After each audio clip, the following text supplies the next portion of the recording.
Chapter 13. Isabella. 12:30 p.m. Thursday, April 11th, 1912. After receiving several more disdainful looks from first-class passengers, mostly female, Isabella knew she needed to do more to disguise her shabby appearance. Though the first-class passengers were too well-bred to say anything, their scowls spoke volumes. She was not one of them, and they knew it. She was looking for a place to hide when she spied an unattended overcoat draped over a lounge chair on the promenade. She bravely snatched it up and put it on, as if she'd left it there herself. She buttoned the coat up to the collar, hiding her dress entirely. The green wool was incredibly soft, and she stroked the collar absently, admiring it. "Don't be conspicuous," she reminded herself when she realized what she was doing, but it was difficult not to swoon over the finely made garment. She looked down at herself in the coat. By some stroke of luck, it fit her remarkably well, and wrapped in its opulence, she looked every bit as first class as the passengers around her. Certain she could fit in it now, she felt herself relax a tiny bit. Unfortunately, her relief was thwarted by the realization that she still had a significant problem. She'd already walked past dozens and dozens of passengers.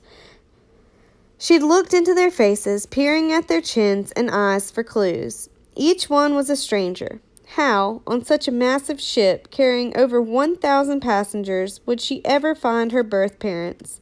And even if she should locate them, how could she identify them? How would she know them? She had no photo, no information at all about what they looked like. All she had was her father's name. It wasn't as if the passengers had them stamped on their foreheads.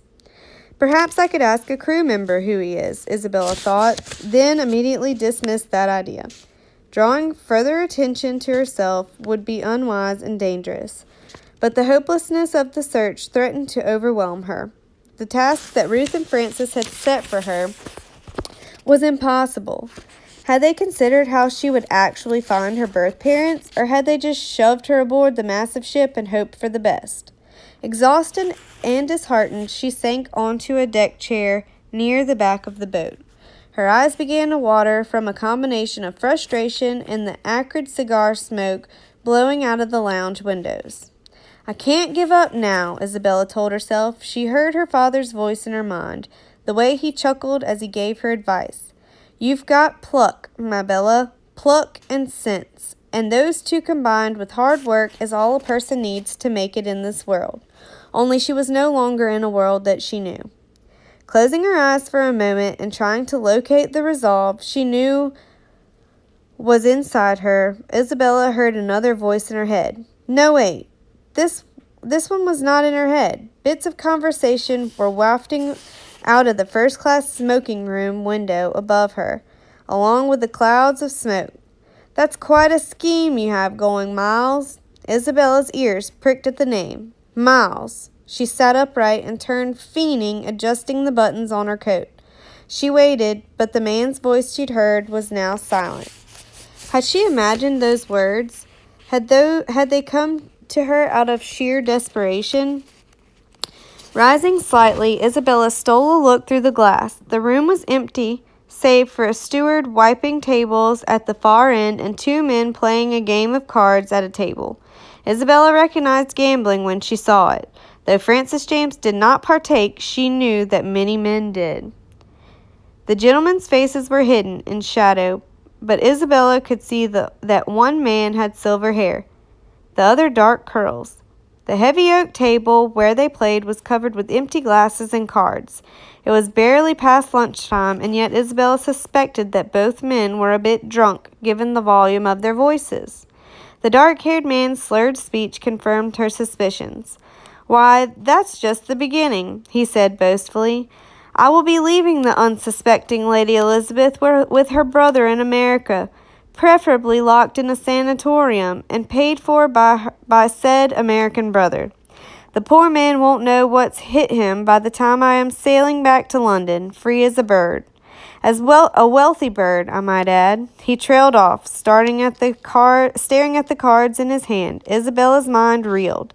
The dark-haired man was Philip Miles, her father. And what of your daughter? The silver-haired man asked, sounding a bit incredulous.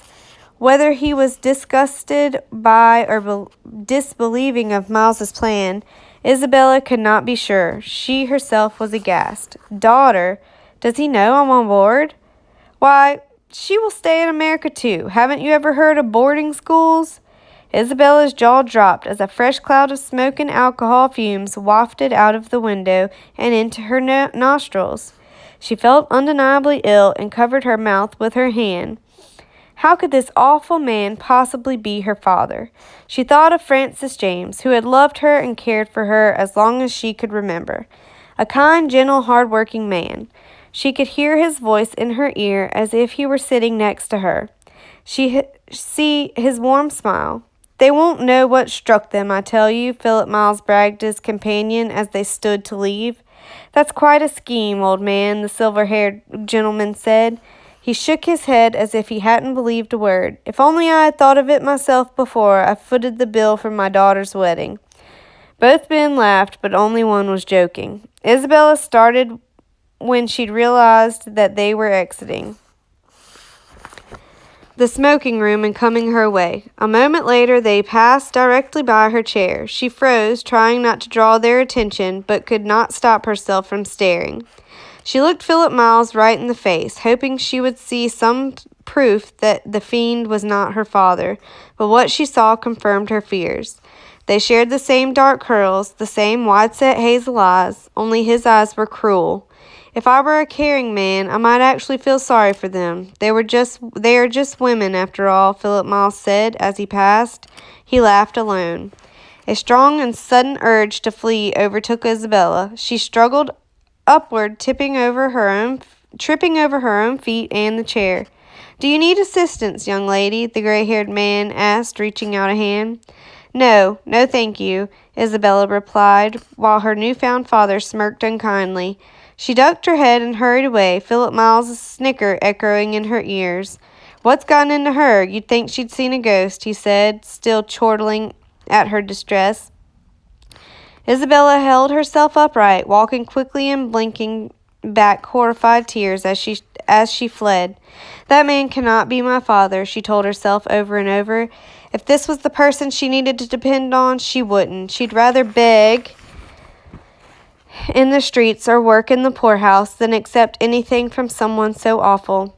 It wasn't until she was down on D deck that she halted, remembering one of the things Philip Miles had said. He had spoken of a daughter, but did not know that she, Isabella, existed. That could only mean one thing. Isabella had a sister.